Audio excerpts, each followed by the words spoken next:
Roman Reigns and CM Punk get physical on the road to WrestleMania. Paul Heyman has what has to be one of the worst nights in his professional life. I think we know where we're going with the Women's Intercontinental Championship for WrestleMania and so much more. This is the Raw recap on WWE Now, a WWE and Fanatics original production.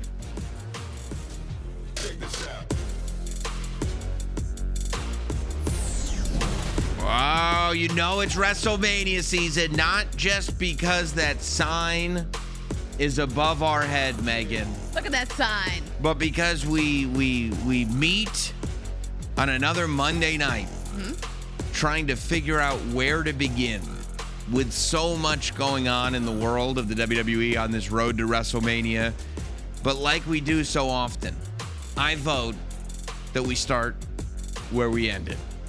With Roman Reigns and CM Punk. As soon as he hit that spear, it was like music to your ears, music to all of our ears. But you stood up and expressed an emotion I haven't seen you express towards Roman Reigns in a long time.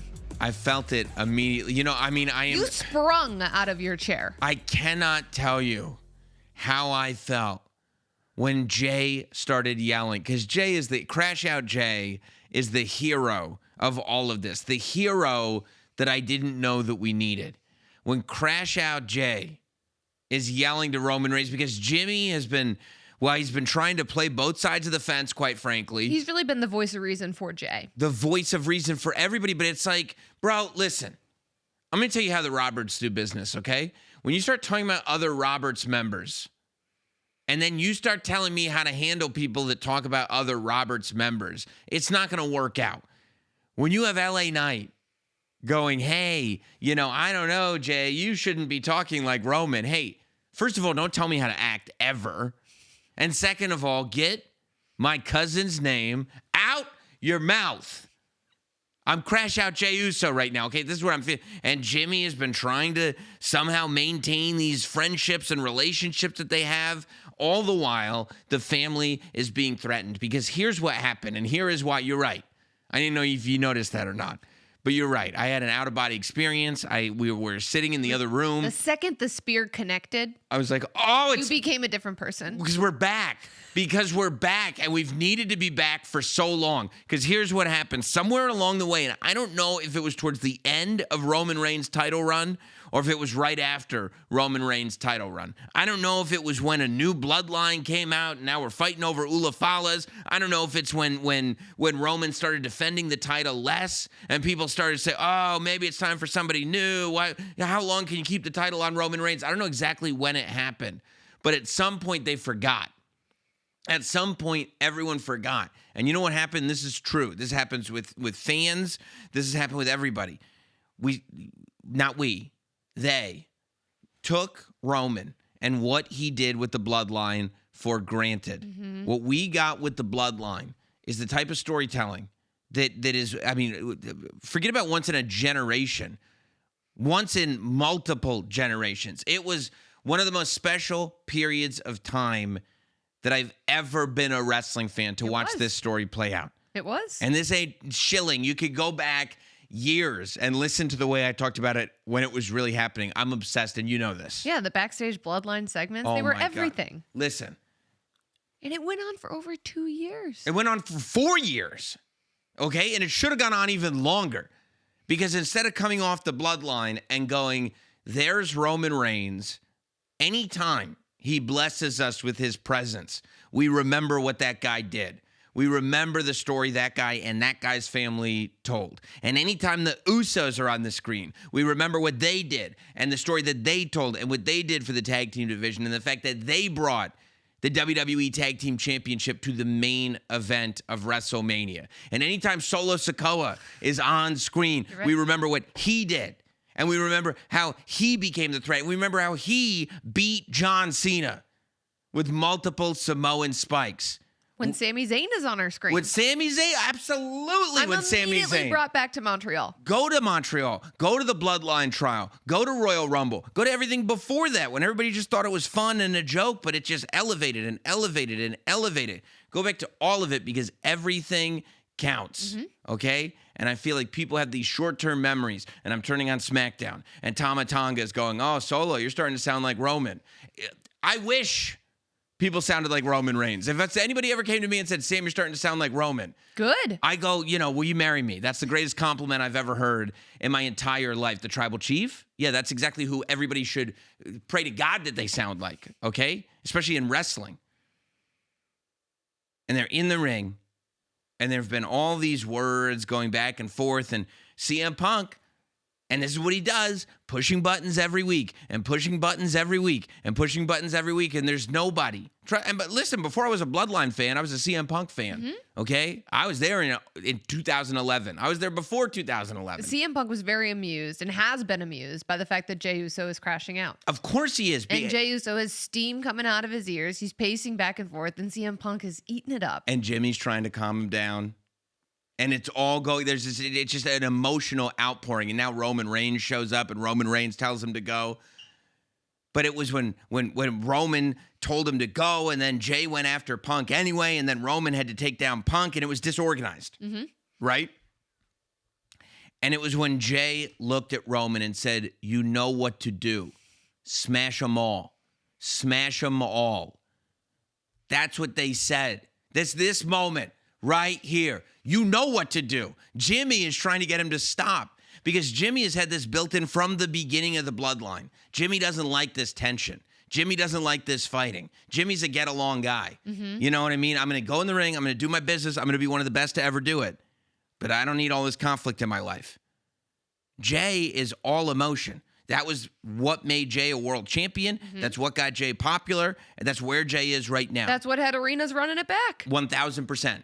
Pure and utter emotion, whether it's negative, whether it's positive, whether it's love, whether it's anger, emotion. And you love that about Jey. That's the connection. You feel. Yes, exactly. And when Jey is telling Roman Reigns, you know what to do, smash them all. That's the beginning of the bloodline. That's going way back. That's the lesson that Roman was teaching Jey Uso from the very beginning of this thing. And that's all it took in an instant. Roman Reigns woke up from this slumber. Yes. Jey woke up this hibernating bear. Roman said, that's right.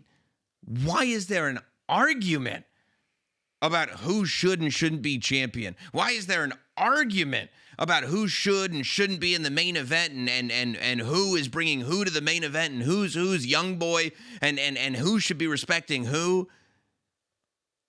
Roman went right back to that guy that this is his ring. This is his camera. Those are his seats. It's his show. Smash them all. It goes back to like, that's when you start going all the way back to WrestleMania 37 when we're stacking them to 2020. Smash them all. And that's what Roman did. What are we playing games here? Who's proving to who? Oh, I'm in your head. No, I'm in your head. No, forget it. Smash them all and leave. They literally put it on a T-shirt. Yes. Beginning of the bloodline, when Paul Heyman first showed up, and it was like, what makes Roman different? He says he's going to smash them all. And then he spends the next 3.5 years smashing them all. And so the fact that Roman did that, and then in a very brief period of time, I mean, he gave us a Roman Reigns history lesson because he started with that spear. That's the smash 'em all spear. That's going back to the beginning of the bloodline. That's Roman's move, the spear. Practically takes CM Punk out of his shoes. But then, to me, this history lesson really clicks in when they're on the outside of the ring. And Roman Reigns picks CM Punk in that powerbomb. That powerbomb that was first used by Roman Reigns to protect CM Punk. The Shield showed up in WWE to protect CM Punk. The Shield mastered that powerbomb. The position that Roman was in was when the other Shield members would be on the side, and it would be that triple powerbomb that put somebody through a table. And they did it to defend CM Punk. And CM Punk, I don't know if he's forgotten or I don't know if this is part of some master plan that he thinks that he has. But now finally, after, over a decade, the chickens come home to roost. And Roman goes, no, this is the guy that I am now. This is the guy.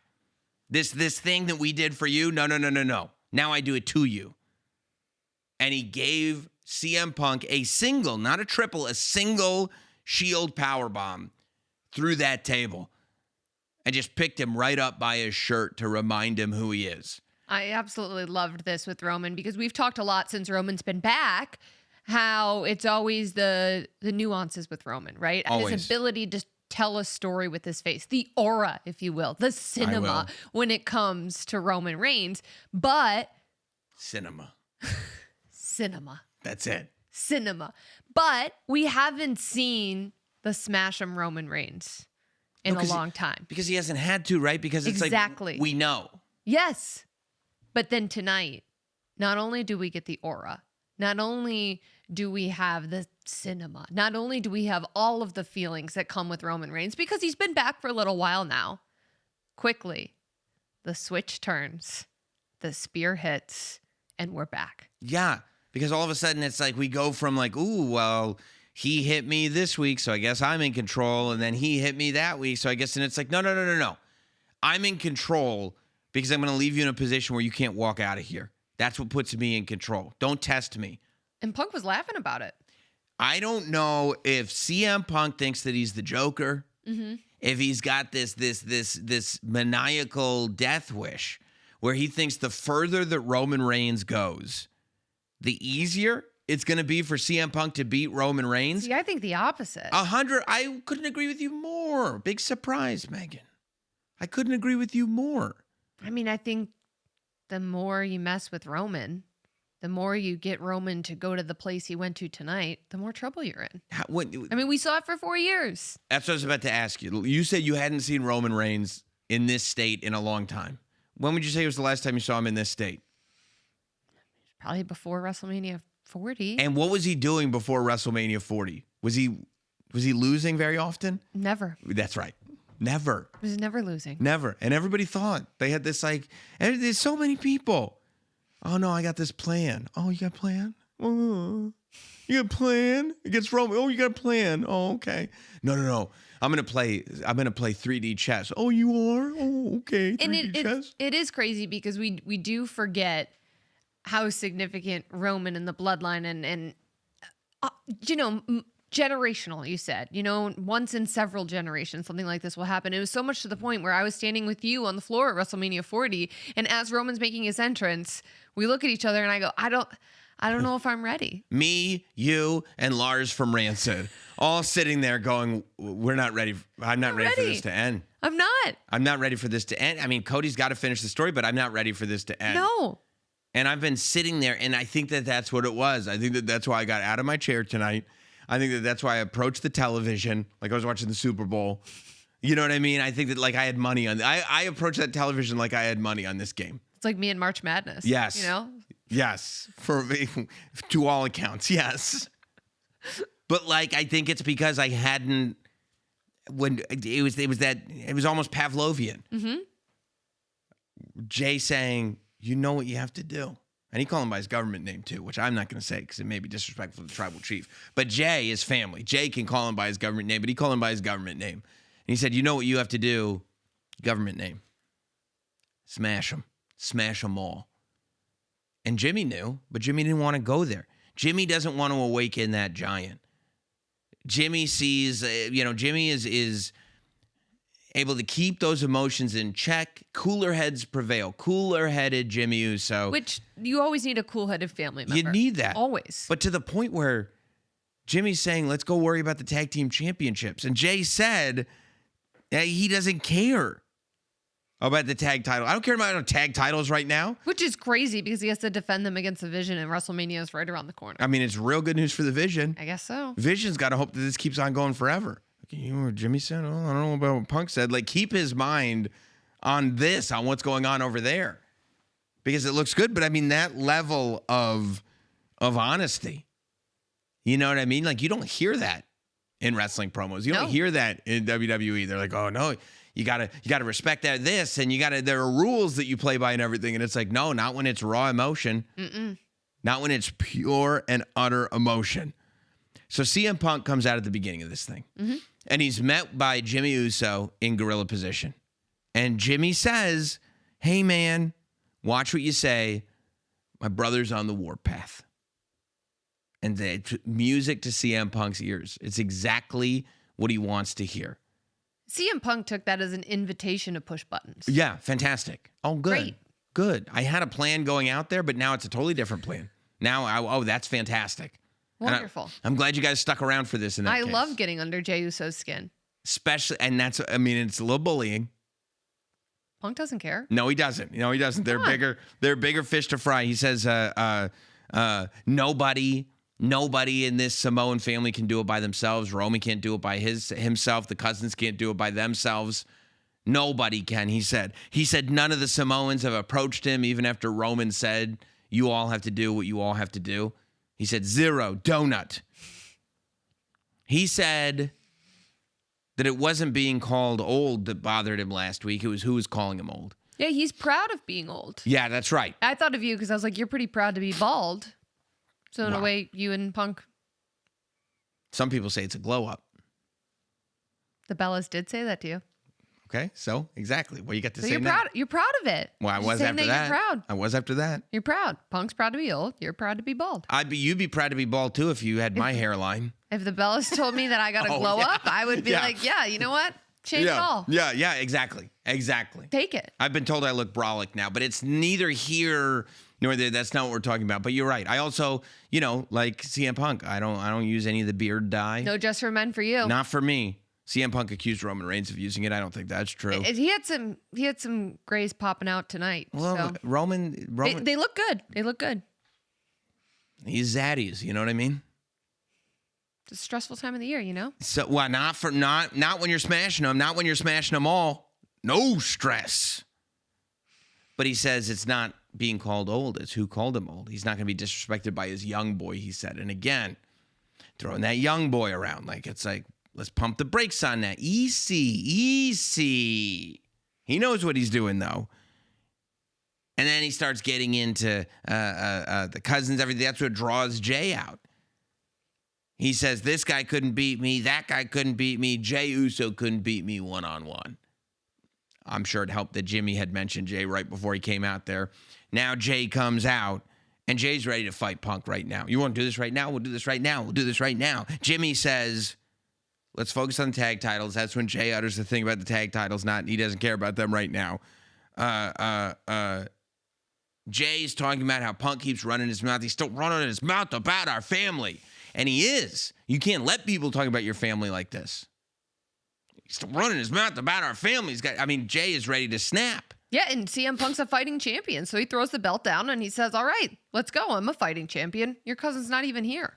First of all, he knew Roman was there. Second of all, CM Punk was not getting ready to wrestle anybody. He was playing his mind games. He was playing his CM Punk games. Roman Reigns comes out. And right when his entrance music hits, CM Punk is doing these little finger dances, mock Roman Reigns. Not taking any of it seriously at all. At all. No. Laughing. As Jay is going through it, as Roman is furious, CM Punk is giggling. Look what I did. Look what I've done. In complete control at this point. He thinks. Listen. If getting my ass beat was my goal, I could also be in complete control of the situation. I think I could pull that off myself. You're right. I don't know where I'd take it from there, but I think I could get it done. So he calls out, so Roman Reigns finally comes out, and that's when he tells the Usos, get out of here, beat it. Respectfully. I'm going to say this as respectfully as I can. Get out of my ring. Take your brother with you. Oof. And that's when Jay's like, nah, and goes after Punk, and the whole thing goes down. But I'm an everything counts guy. Yeah, of course. It's my phrase. I love going deep into all this. All right, so where are we going? Just the idea of taking it back to where we started this conversation. That when the bloodline started, it was Jey Uso versus Roman Reigns. Mm-hmm. It was Jey Uso not appreciating what Roman Reigns was doing.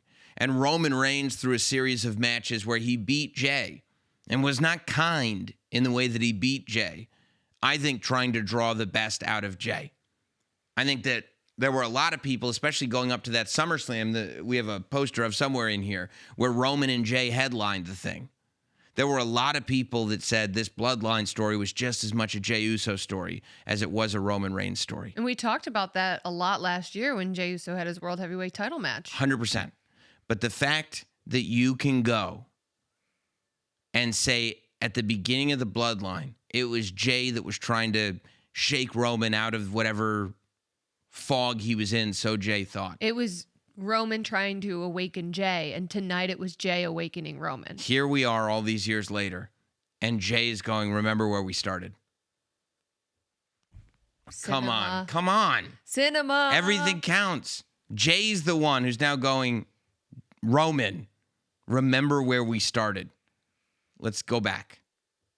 And Roman said, Jay, you're 100% right. Boom. Boom. I mean, I adored it, clearly. It was great. Full circle. Oh, so much history there. So much history. But I'll tell you, speaking of the bloodline, you know who just had a terrible, horrible, no good, very bad night? Was it Paul Heyman? It was Paul Heyman, but at the same time, Paul Heyman was laughing the same way Punk was, ultimately. I mean, if you look at this, did Paul Heyman have a good night? On paper, maybe no.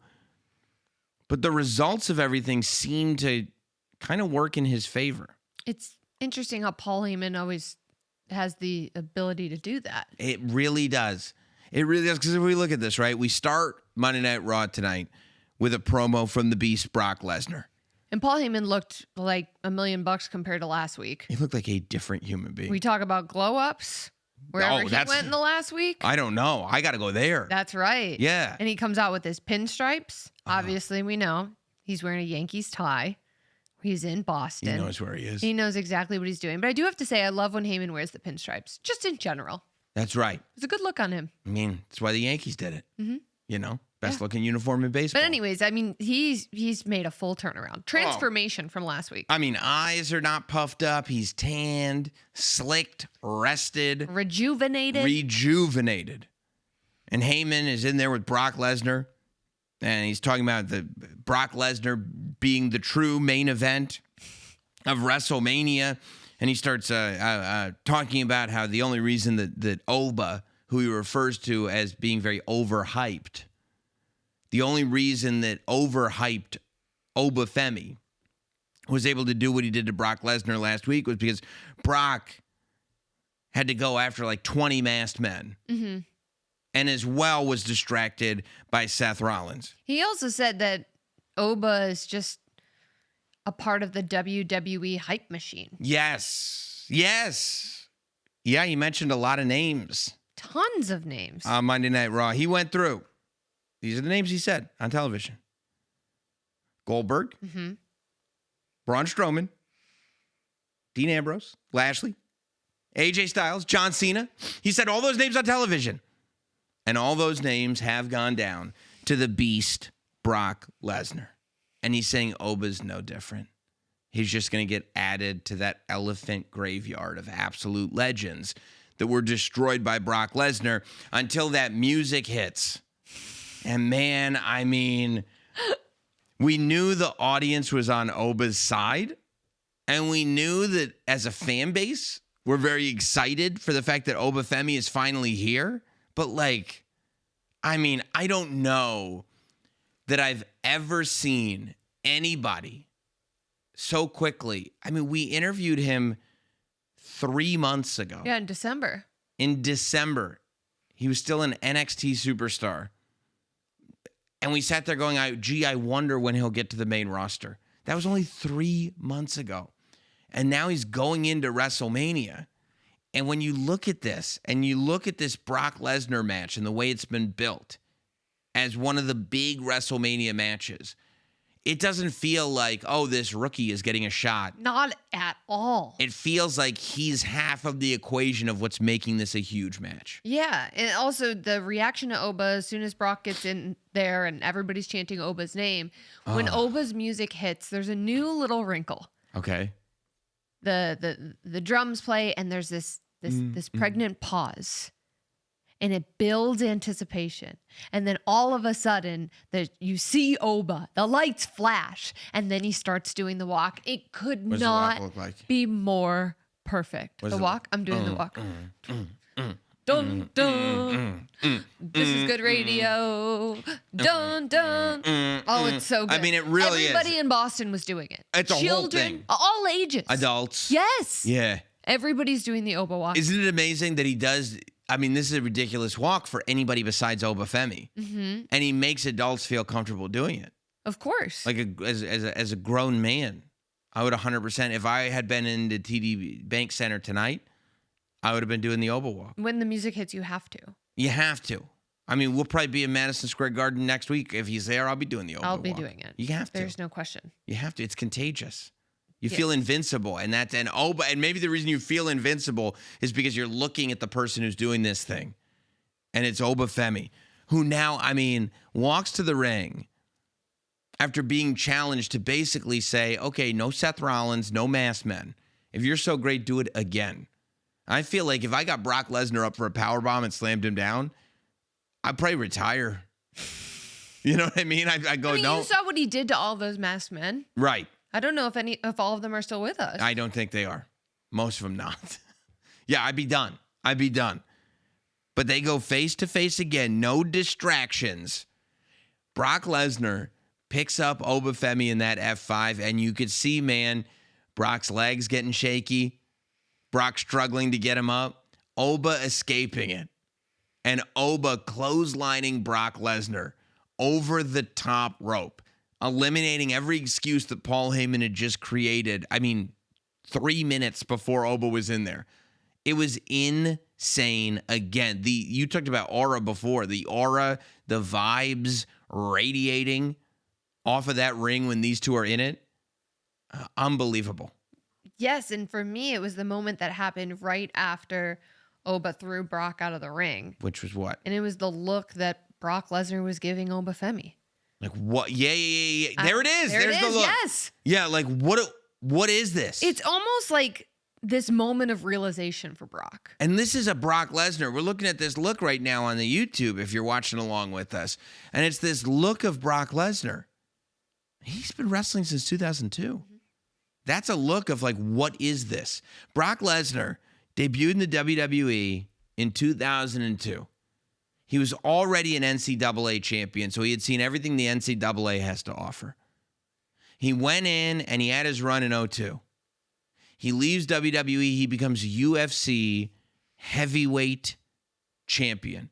He has a run with the UFC championship, which means he sees everything the UFC has to offer. I mean, all of Frank Mir up and down the card.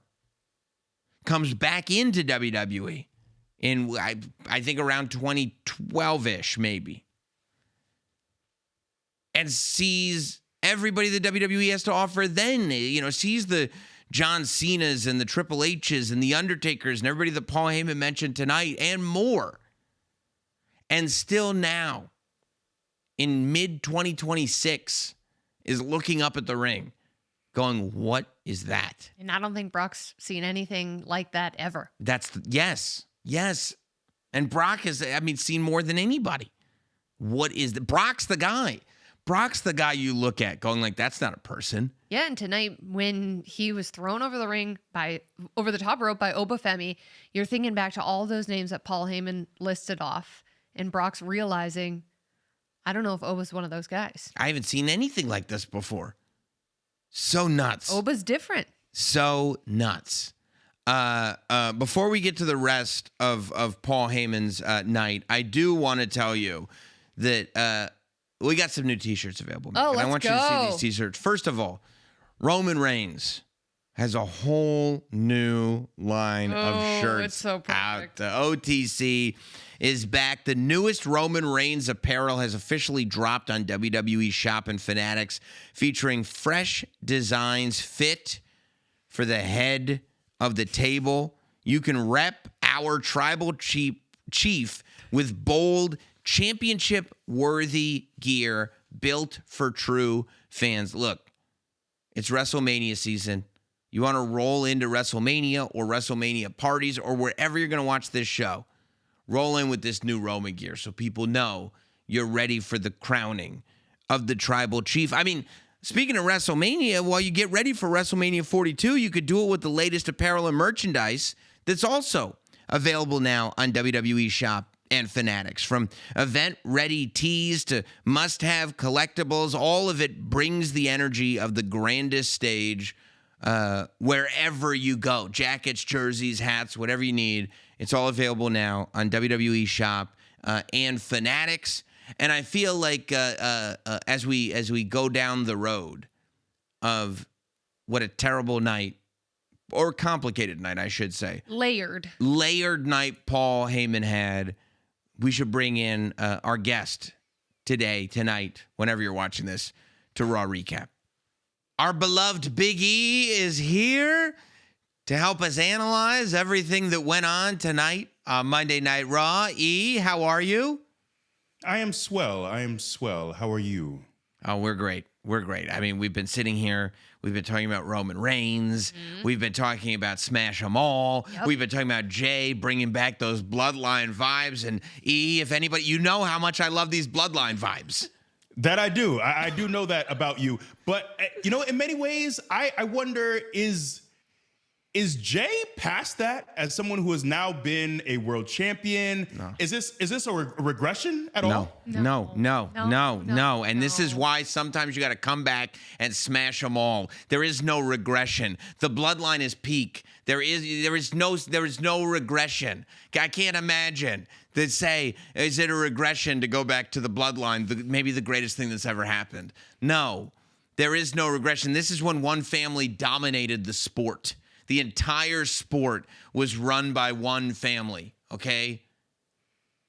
Well, here's my argument. Like, CM Punk is someone who is very much a lone wolf, says, I'm doing this on my own, is saying you can't do this on your own.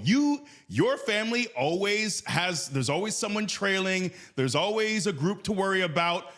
And now they're kind of proving his point. Not kind of, they are proving his point in that Roman Reigns, when Roman is asked to stand on his own, just be Roman, no Paul Heyman, no bloodline, is he going to do it?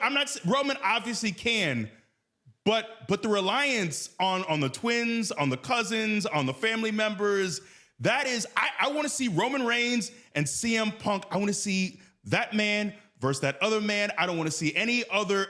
I want to see those two. If you're at the top of your game, if you're the man you claim to be, if you're the one who we all acknowledge as one of the greatest to ever do it, I want to see Roman stand on his own 2 feet. God forbid, huh? First of all, let me ask you this, though. First of all, he puts food on your table, okay? So a little more respect. Did he have any help putting CM Punk through the announce table? Did Roman have any help putting CM Punk through the announce table? You could argue that there were distractions. There were cousins distracting. Okay. Listen, you could argue that. Listen, first of all, it was CM Punk that drew the cousins out tonight, okay? CM Punk is the one that drew them out. He did it on purpose. He's pushing buttons. He's very good at it, and he did it on purpose. Second of all, even if that is his point, well, gee, aren't you kind of making his point with your cousins out here? CM Punk can have his point, and Roman will have the world heavyweight title. And then we'll call it a day, okay? And then CM Punk can tell the world about his point. But I was right, though, right? Good, okay? When you don't have the world heavyweight title, nobody cares if you were right. Oh, okay, all right. So, all right, you make a point as far as being a world champion. But if we're talking about legacy is not just about how many world titles you've had, but it's also about how strong you are on the mic. It's about your ability to stand on your own.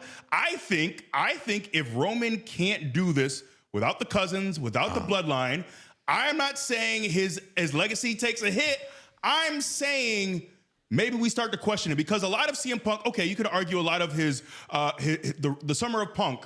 That was a lot of Paul Heyman, the 400-plus day world title run from over a decade ago. Paul Heyman was there for that. But much of Punk's career, he stood on his own 2 feet. And I think that's a lot of what his argument is, look, I'm calling out Roman. You claim to be the greatest to ever do it. You claim to deserve to be on the Mount Rushmore. I want to see you mano a mano. And until we see that, that's what I was looking forward to. And that's what I want to see. I hope at some point on this road to WrestleMania, at one of these Raws, we don't get any shenanigans, no BS. We get these two gentlemen, these two titans standing face to face. Leave all the cousins. Look, we know there's 30, 40, 50 cousins.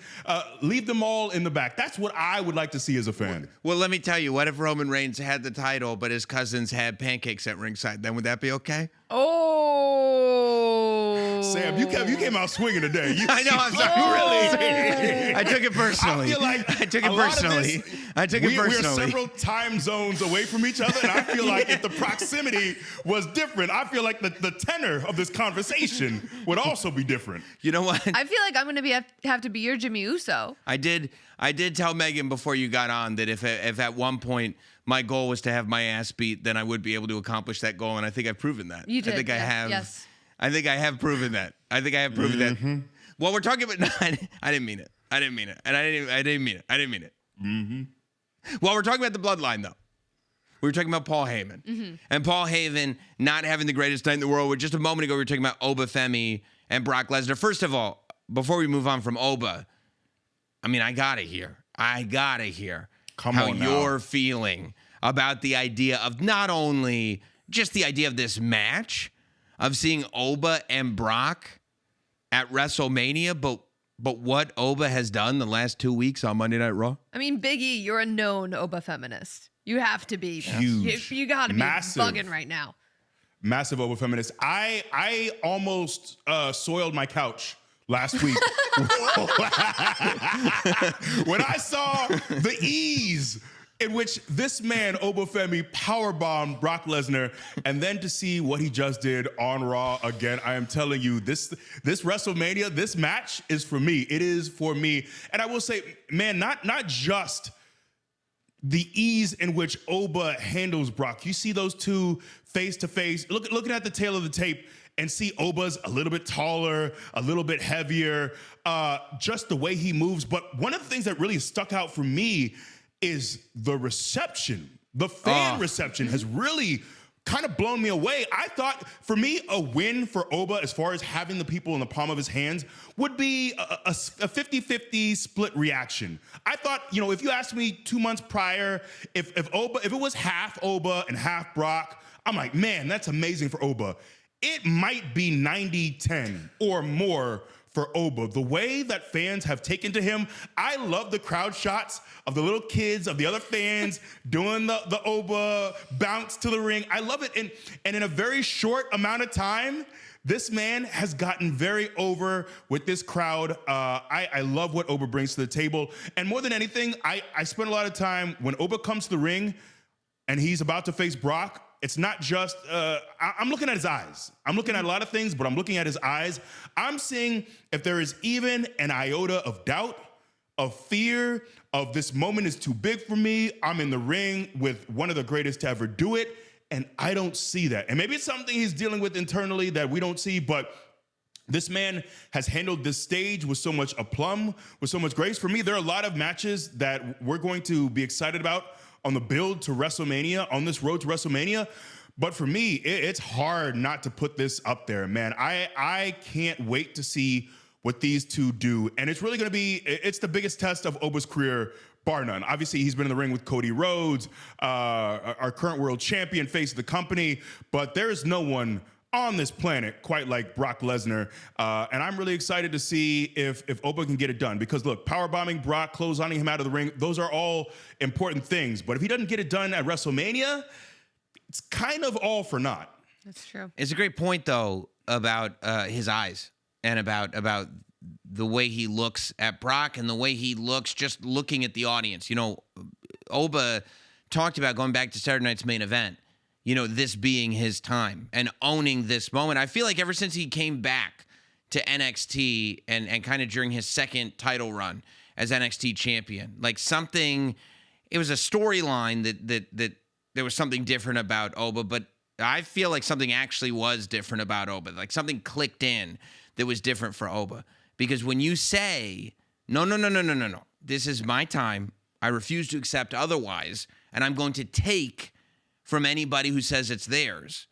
You're now 3 months in being given the ultimate test of whether or not you actually believe that, of whether or not that's actually true, by saying, okay, well, that take it from that guy then. And to your point, E, you're 100% right that it looks like he's not only, to your points, not only does it look like he's 100% there and completely willing in a very real way to live up to this moment and to take the moment from Brock, but also when you talk about that 90-10 split, what to me is remarkable is not only is that right, but it's 0% silent.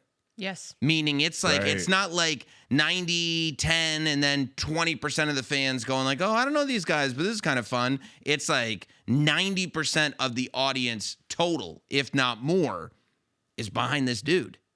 And I love that No, you say looking absolutely. at his eyes too, because it's, I was saying it's like fake it till you make it. When you're looking at a guy like Brock Lesnar, if you have any ounce of doubt in your eyes, that will certainly show. And when you look deep into Obafemi's eyes, there's none of that. Not even an ounce at all. And with Brock Lesnar, I think that's saying a lot. It really is. And I think also with Brock, you can tell when he respects someone he's in the ring with and when he doesn't. And there are guys, a lot of great talent that he's been in the ring with, and you could see and I think Brock is one of those guys where if he doesn't respect you, that's bad news for you. A lot of times, guys are like, hey, if they're overlooked, they have a chance in this match. I think Brock's one of those guys where if he respects you, he is, I don't know, I'm not saying it's nerves, but I think that gives Oba a bit of an edge because Brock isn't seeing someone that he can just run over. He is like, okay, I see a more calculating Brock in that usually he picks someone up for an F5, that's it. It's over.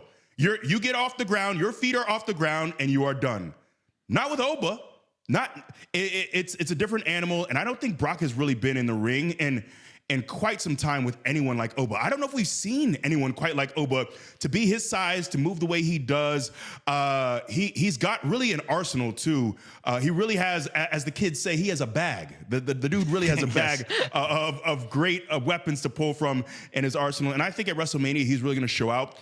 And if you haven't had the pleasure of seeing him wrestle in NXT, and he's not just a big dude who is an athlete, he puts on some really stellar matches. And you pointed to his time in NXT. I think oftentimes when you're a younger talent and you feel like you're on the cusp and people are getting behind you, you could have argued that Oba could have been called up a year ago. And I would have said, yeah, call him up.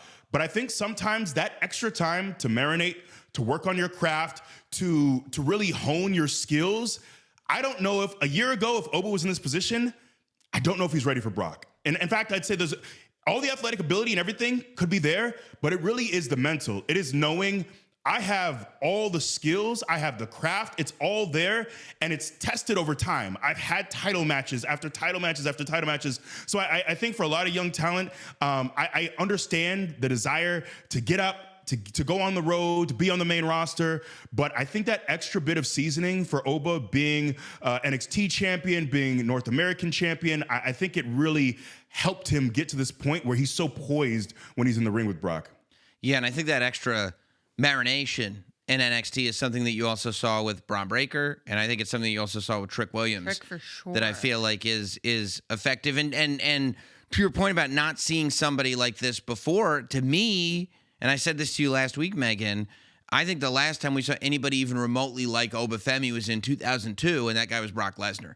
So it's ironic seeing this all come together, but we were talking about that being step one of a complicated night for Paul Heyman. Of course, step two came right after that, even though Paul Heyman wasn't at ringside because he was tending to Brock Lesnar. We saw the Vision come out for their non-title match against the Usos. I mean, lots of complications. Austin Theory, presumably by mistake, rips a turnbuckle cover off at one point in the match. All kinds of chicanery. Jey Uso ends up going down on the exposed turnbuckle.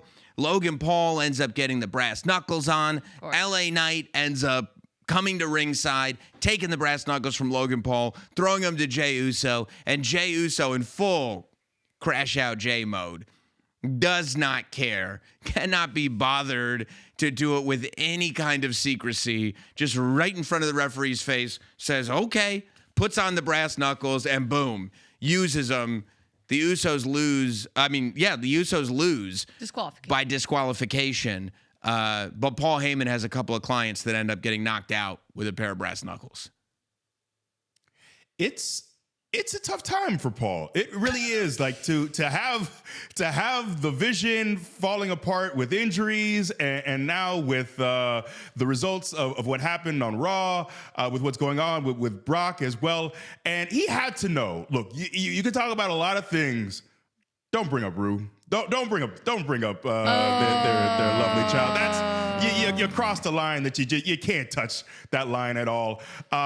You know what? I'm so intrigued to see, because I felt like the pieces were coming together for Seth Rollins against Braun Breaker or Bronson Reed. But with those two out, I really don't know where the puzzle pieces come together for Seth at WrestleMania. We know Seth Rollins is going to be there. I would be shocked if Seth Rollins doesn't have a WrestleMania match. But now it's hard to see with where that goes. Obviously, he's got to worry about, I don't know if someone's going to bail him out. Becky got plenty of money. Hopefully she'll be there for him. She does. So he's got that to worry about as well. But it's an interesting time. But it's also interesting. We saw no other masked men. We saw Seth Rollins stand on his own 2 feet like some other former Shield members can't seem to do currently. But we saw Seth out there alone. But yes, Paul Heyman is he's in a very rough way. And the Paul Heyman we saw last week, that man, his eyes bloodshot. It's a mess. It's a real mess. But again, going back to CM Punk at the end of Monday Night Raw, laughing, even though he was Shield powerbombed, solo Shield powerbombed through a commentary table. I would say if I'm sitting there going like, who would I rather leave Raw looking like? Roman Reigns destroying CM Punk, or Paul Heyman being taken, or Seth Rollins being taken out in handcuffs by Boston's Finest? I'd probably go Roman Reigns. But Paul Heyman seemed to have this master plan, saying we're gonna settle this like men. WWE isn't big enough for the both of us. I know you don't think so, but calls out Seth Rollins. Seth Rollins finally comes out, and look at him. Paul Heyman, clearly was searching what's going to be the thing. What's going to be the thing? As Seth Rollins is peacefully and cooperatively being let out by the police out of the arena. And he kept taking jabs, too. He says, you're going to go to jail. He says you're going to get divorced. Yeah, because your wife is going to sleep with everyone while you're in jail. And then we're going to have to get Child Protective Services involved. And then your child is going to be put up for adoption, and I am going to adopt your daughter, Rue. And Seth Rollins beelines to the ring. Yeah, I don't blame him for a second. He had to. You can't be offended by that pancakes reference that I made with the type of hostility that we've seen on Monday Night Raw tonight. Look, it was very tame. The pancake comment is very tame compared to what happened. But look, Paul knows what he's doing. Paul knows exactly what he's doing. He is a mastermind. But at the end of the day, ultimately, someone else has to line up in that ring against Seth Rollins. And that's what I'm trying to figure out, is what this master plan is. We already know it's Brock and Oba, so we know it's not Brock. Is there someone else out there? Is it Logan that steps up? Or do we see a returning Braun Breaker? If Braun Breaker is able to come back in time, I'm soiling my couch again. I'm going to need to put plastic down on that couch, because it's just going to be perpetually soiled. But that's what I'm trying to figure out, is what the end game is for Paul Heyman, because it's clear he has a plan, and Paul always has a plan. There's a plan A, B, and C, and he's someone who is, I think, the best politicker probably in the history of our industry. And there are levels that we as performers know that fans don't even know. There's so many levels of intricacies when it comes to Paul Heyman. But clearly he has gotten under Seth's skin, and he knows how to do that very expertly. Well, one thing that you always say is that everything counts. And I don't want to forget about last week when Seth Rollins was the one who stepped up, I mean, with a million other masked men, when Paul Heyman and Brock Lesnar were in the ring. Well, it was Seth Rollins and then FAFO, FAF5. Brock Lesnar comes out. Oba Femi appears. And I couldn't help but notice that Seth Rollins had this reaction that he was in control of the entire thing. He wasn't emotional whatsoever. And then later he puts on social media a post referencing Oba Femi. I don't know what's going to happen, but I just don't want to forget that detail. Well, I don't think Seth's going to get himself involved in that. I don't think he'll get himself involved in that match. But I think he's part of it. But I think it's part of what Seth is up to. Yes. I don't know exactly what Seth is up to. I mean, right now it's in jail, but he was up to something. I mean, I think here's the thing. When you look at everything that happened to Paul Heyman tonight, I think he's in control again. I don't know if he was last week, but I think that everything that happened to him is shaped to make him look like he's losing, when in reality, I think he's invisibly winning, right? Because if you look at the Oba and Brock thing, we've still got multiple more weeks to go until WrestleMania. Mm-hmm. And I don't think that while we may go, Oba's never dealt with somebody who looks and feels and fights like Brock Lesnar, he's also never been on the other side of Paul Heyman. I think if you look at the tag team match and you look at the fact that the Vision went down, the real outcome of that is because of the way the match ended. The Vision have a title match. They have a title match at Madison Square Garden next week. And yeah, he got punched in the face by Seth Rollins, but ultimately he got Seth Rollins locked up, which is everything that he wanted to do. So I think that there does have to be something. I mean, on one end, you have the Vision with a tag team title match on Madison Square Garden, Raw next week.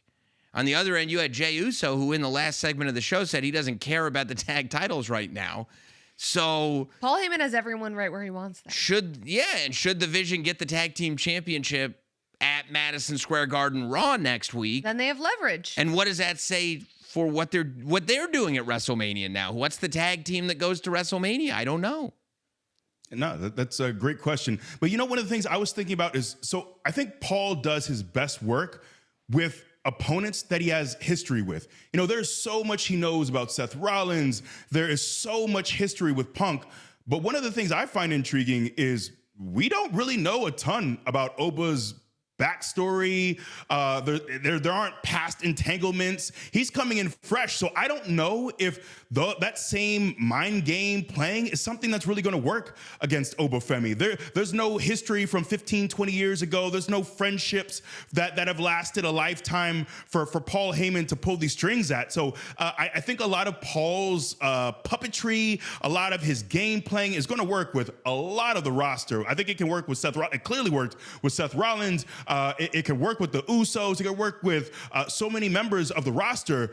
But with Oba Femi's, there's none of that. So I don't know exactly how Brock gets the advantage there. But I do agree with you in the fact that Paul has a plan. We don't know what it is. It's hard for me to really figure out how he comes out of this hole right now, because it feels like he's down at least, he's 0-2 right now on the Oba Brock stuff, on the Vision stuff, although the Vision has their title match.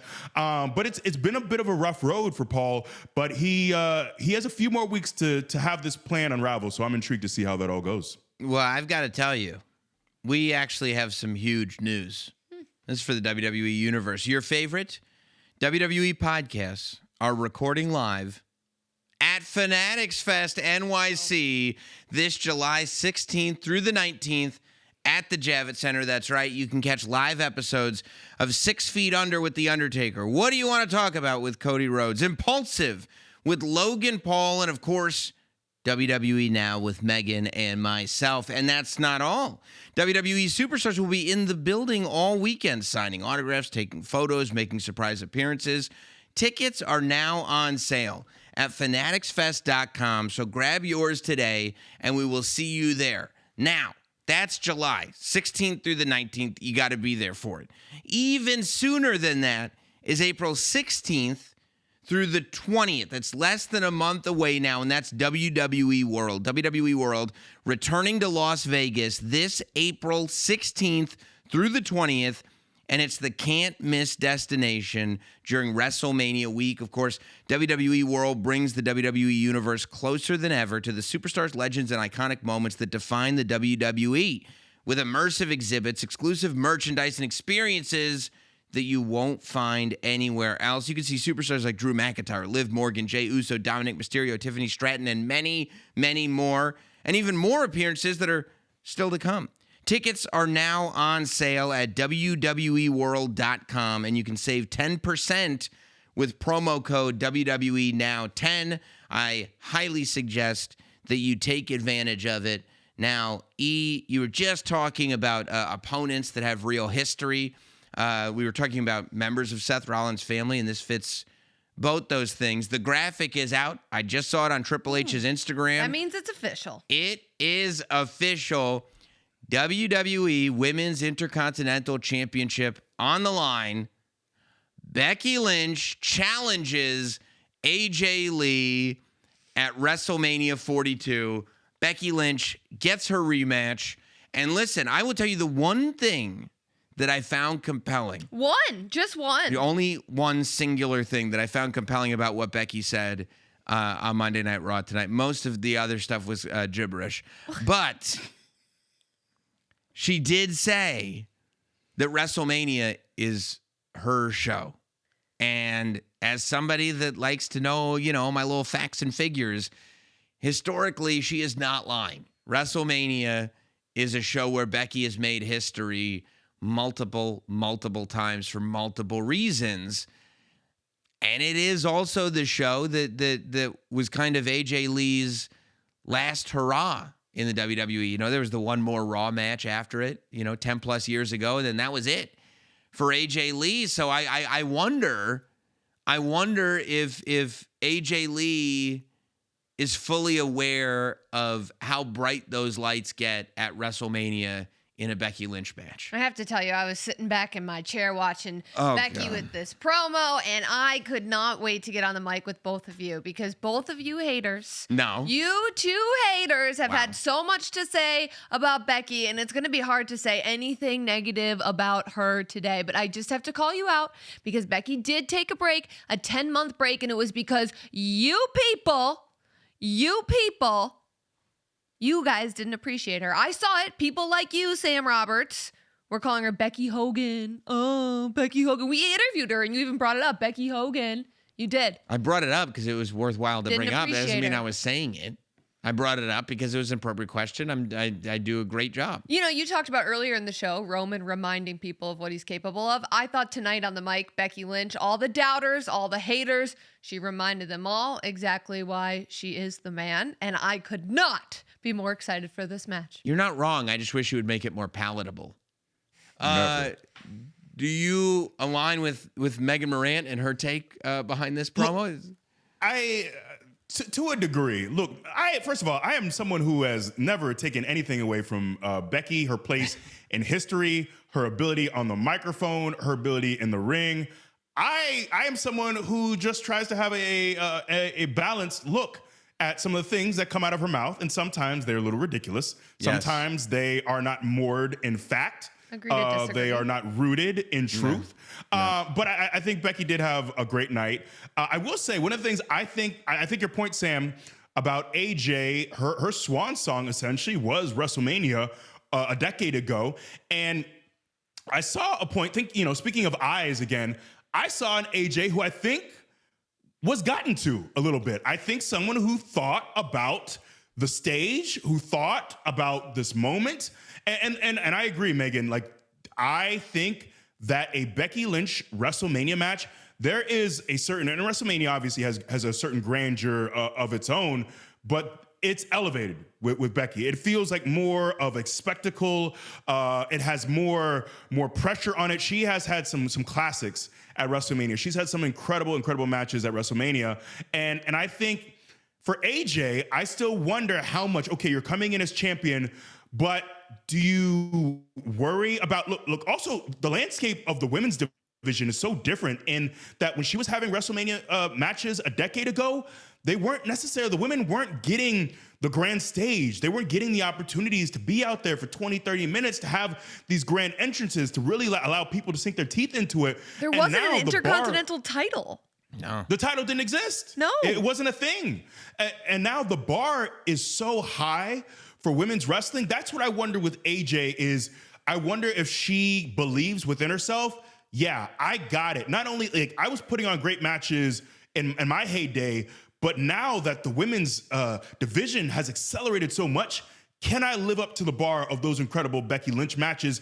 Can I beat Becky when she's at her best, when she's at her most crafty, when she's at her most thoughtful as far as all the ways she can take advantage of AJ? So I think there's a lot of excitement for this match. I think there's a lot of pressure on AJ as well. We already know who Becky Lynch is in this era. We already know what she can do. She's done it time and time again. And look, AJ has the people in her palm. She has so much love and so much excitement for her return.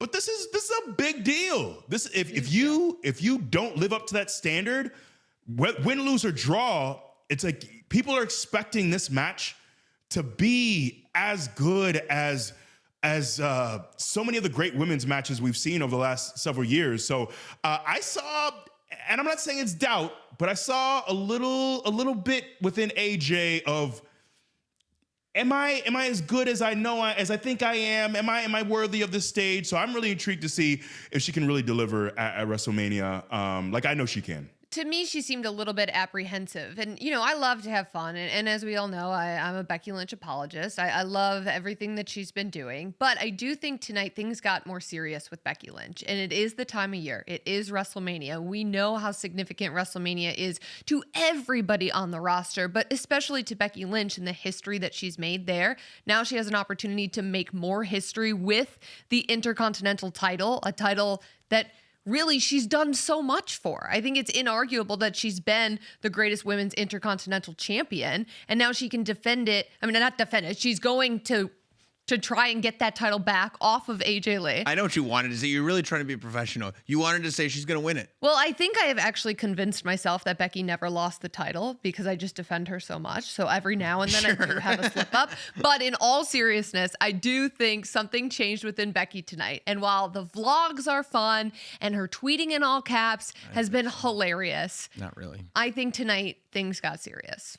Yeah, and I think too, well, look, I think we also should mention the fact that hopefully AJ remembers, as I remember you seeing, that she has beaten Becky Lynch in a tag team match, in a War Games match, and in a PLE singles match. So this isn't completely foreign territory. But there was, you know, I said I would give Becky Lynch credit for the one thing. I have to give her credit for another line. When Becky Lynch said into the microphone, AJ Lee mastered the Divas era, and I murdered it. I went, whew. I mean, again, as the children would say, bars. I mean, it was like, yeah, and to go to the apprehension that you were just talking about, Megan, to go to that look in the eyes that you were talking about, Biggie, I mean, that line might kind of sum it up. It's like, do you really think, I know you think that you're the best of your generation. It'd be hard to argue that AJ Lee wasn't. But do you really think you're the best of this one as well? And if you are, can you prove it against Becky Lynch at WrestleMania?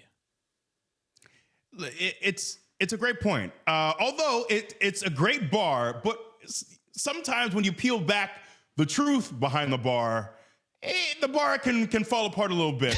I would say AJ, I think, is hugely responsible for the Divas era giving way to this current era. I think without her, I'm not sure. I'm sure it eventually happens. The speed in which it happens, I don't think is it happens at a different time, a little bit later. I would also argue that there are a lot of other very talented women. We look at the four horsewomen who help break down that barrier. But ultimately, the point I think that we should focus on is, can you go in this era? Is this your era as well? And I think that's a question that's been asked of Nikki Bella as well, with a lot of the women who had their heyday a decade ago, who are still in WWE or who are coming back to WWE, because we talk time and time again about how the stakes have been raised so much with this women's division. But ultimately, it's not a question of your era against my era. It'll be in April, mid-April in Las Vegas, who is the better woman. So, it's a great line, and Becky is one of the best to ever do it, male or female, on the mic. But ultimately, when talking season, we're in talking season right now. It's a line they use sometimes in football where we're just talking, and that's where we're at right now. But at some point, very soon, in a few weeks, talking season will be over, and it'll be go time. Well, talking season might be over for Liv Morgan and Stephanie Vaquer.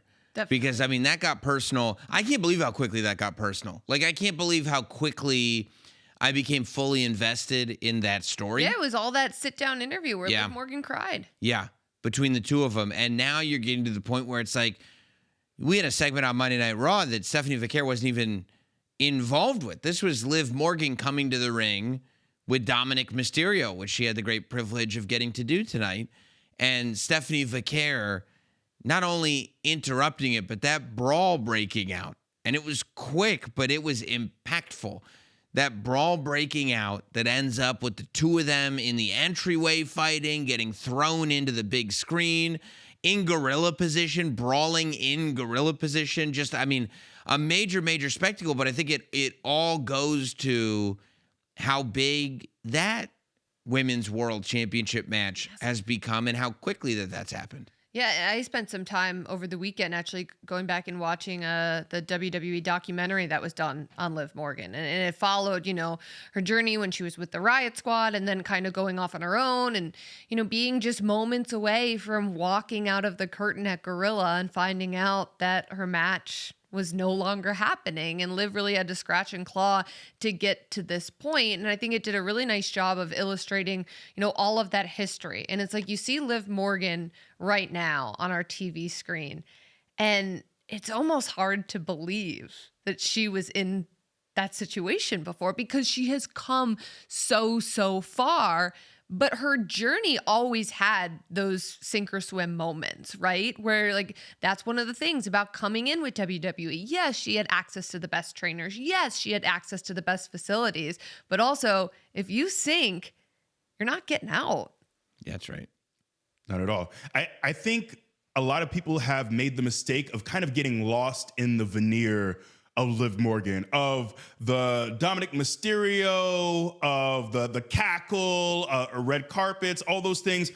Put all those things to the side. This is one of the most determined individuals in our industry. This is a woman who puts the work in, who will spend time when she's not on the road, who will be in that ring training time and time again. She's dealt with injuries, multiple injuries. She's pushed through so much. She was not, when she came up on the main roster, she was not a focal point by any means. When she was with the Riot Squad, not a focal point by any means. She is someone who had to learn, who had to kind of, in many ways, do it on her own, who had to put in the extra work on her own to get there. And I feel like you see that now. And when I watch Raw, I saw a woman, the way she clawed at Stephanie, the way she was there to make a statement, her aggression, this Liv Morgan, I think now that's what we're seeing. And that's what I love seeing is we're not talking about her relationship. We're not talking about all the things that don't matter. When we wipe all that away, we see a very determined woman. And look, I think the world of Stephanie as a talent, but she's going to have to bring all of her grit, not just her technical ability, not just her skills, not just her in all those things are great. She's going to have to bring those. But ultimately, Stephanie is going to have to be gritty. She is going to have to dig deep. She might have to gouge out an eyeball, because I'll tell you, I think Liv is willing and ready to do that. I think Stephanie needs to be able to look herself in the mirror and understand, where is my line? What line is it that I am unwilling to cross? And find out who you are very early before you go into this match with Liv Morgan. Understand what you're willing to go to, what depths you're willing to dig down inside of yourself to go to beat Liv, because I think we're going to see a vicious, a nasty, a malicious, a determined Liv Morgan come WrestleMania time. I think that's 100% right. I'm glad that you're here to add analysis, because I need your opinion on this. We all know, I mean, you brought up Dominic Mysterio. We all know what happened to Dominic Mysterio in the Intercontinental title. He lost it due to a curse that was placed on him by Danhausen. This week, we saw that curse rear its ugly head when it resulted in Grayson Waller, who was cursed last week at the hands of Kofi Kingston. Pushed him, of course, Grayson Waller losing to Javon Evans due to the curse that Danhausen. I forgot about the curse. But yeah, that's why he lost. I thought it was the super cutter. The OG cutter? No, cutter, this no. time it was the curse. Do you, in your professional opinion, are you worried about iShowSpeed? iShowSpeed was cursed earlier tonight by Danhausen because he would not give Danhausen his login. Danhausen actually, I think, had a pretty good idea, which was give me your login and we could kind of do a type of thing. And iShowSpeed turned him down, resulting in a curse. We've seen how ugly this can get, how bad it can get. Are you concerned for iShowSpeed's safety?